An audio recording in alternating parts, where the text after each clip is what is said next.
أعوذ بالله من الشيطان الرجيم بسم الله الرحمن الرحيم وإذ ابتلى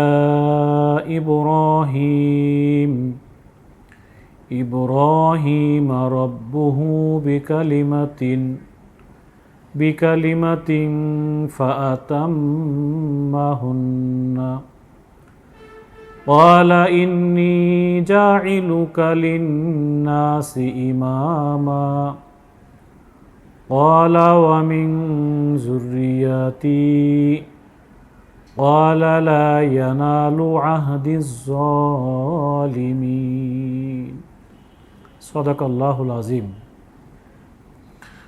ইরশাদ হচ্ছে, স্মরণ করো সেই সময়ের কথা যখন ইব্রাহিম আলাইহিস সালামকে তার রব কয়েকটি ব্যাপারে পরীক্ষা করলেন এবং সেসব পরীক্ষায় সে পুরোপুরি উতরে গেল।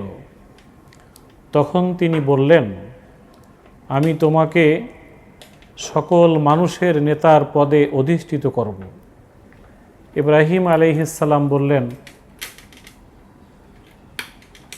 আর আমার সন্তানদের সাথেও কি এই অঙ্গীকার? জবাব দেওয়া হলো আল্লাহ তাআলার পক্ষ থেকে, আমার এই অঙ্গীকার জালেমদের ব্যাপারে নয়।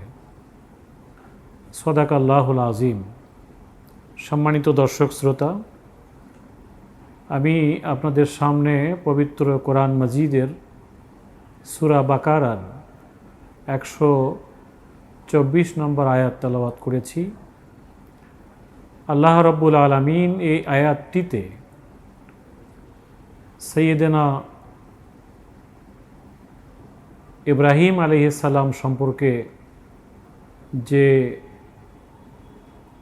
আলোচনা করা হয়েছে সে ব্যাপারে আমরা দু একটা কথা শেয়ার করতে চাই।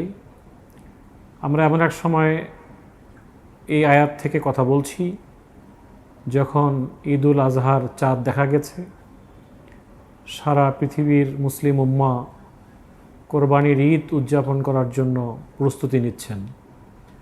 জিলহজ মাসের প্রথম 10 দিন খুবই ফজিলতের দিন।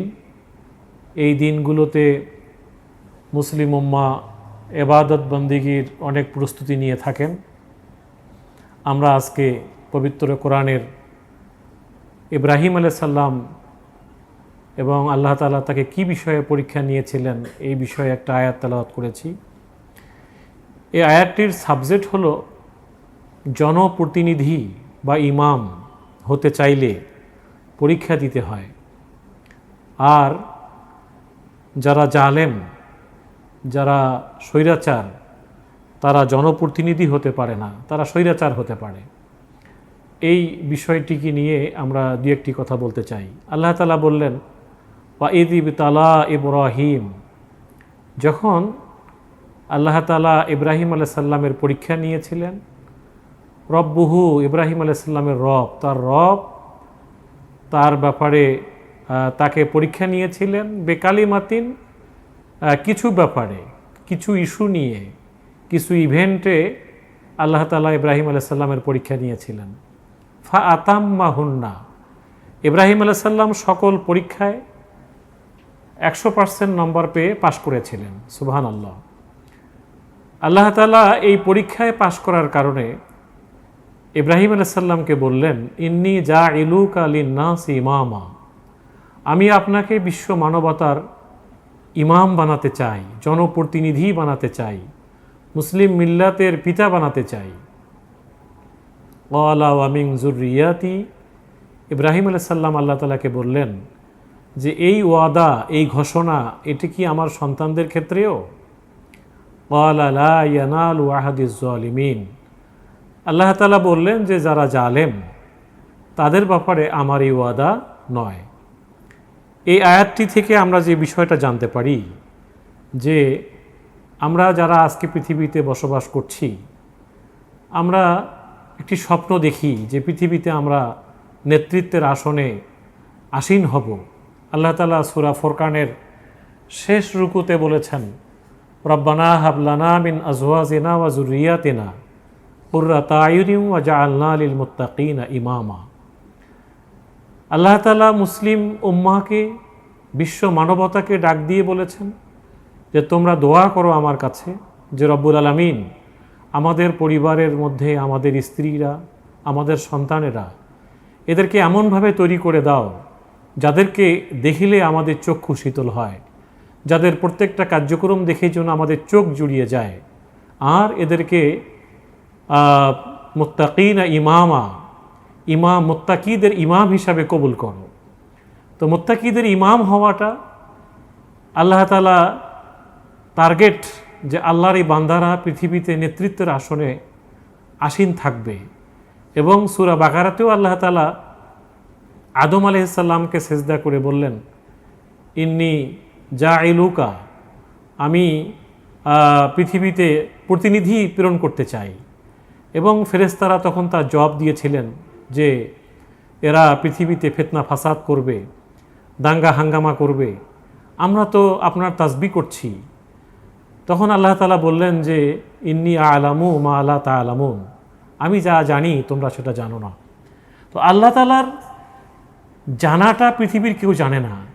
আল্লাহ তাআলা চাচ্ছেন পৃথিবীর মানুষ নেতৃত্ব দিবে। ইসলাম এসেছে পৃথিবীতে, ইসলামের অধীনে পৃথিবীতে সবাই বসবাস করবে। ইব্রাহিম আলাইহিস সালামও এরকম একটা পরিবেশে পৃথিবীতে এসেছিলেন, এবং আল্লাহ তাআলা তাকে যেহেতু নবুয়তের দায়িত্ব দিবেন, মুসলিম উম্মাহর পিতা বানাবেন, তাকে সারা পৃথিবীর ইমাম বানাবেন, এরকম একটি জায়গায় পৌঁছানোর জন্য যে যোগ্যতা দরকার, যে স্কিল দরকার, যে কোয়ালিটি দরকার, যে মান দরকার, সেটা হলো তাকে বিভিন্ন পরীক্ষায় উত্তীর্ণ হতে হবে। এই পরীক্ষাগুলো ইব্রাহিম আলাইহিস সালাম দিয়েছিলেন। আমরা এখানে দুইটা পয়েন্ট পাই। একটা হলো মানুষ যাকে ভালোবাসে, ভালোবাসে মানুষ তার পরিবারকে, ভালোবাসে স্ত্রীকে, ভালোবাসে সন্তানকে, ভালোবাসে কাছের মানুষগুলোকে, ভালোবাসে টাকা পয়সাকে, ভালোবাসে সম্পদকে। এই ভালোবাসার জিনিসগুলোকে আল্লাহর জন্য উৎসর্গ করে দিতে পারাটা আল্লাহর যে টার্গেট, যে মানুষ ইমাম হবে, নেতৃত্বের আসনে আসীন হবে, এটা হলো একটা বৈশিষ্ট্য, যে সব ভালোবাসার বস্তুগুলোকে উৎসর্গ করে দিতে পারা।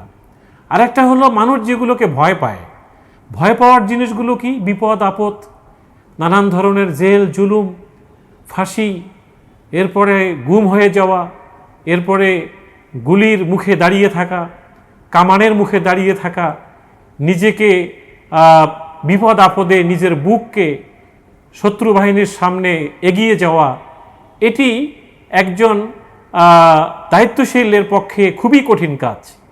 এই কাজটাকে যিনি নীরবে এবং আল্লাহকে ভয় করে করার মতো যোগ্যতা অর্জন করতে পারেন, তিনি কেবল এই ইমামের আসনে আসীন হতে পারেন।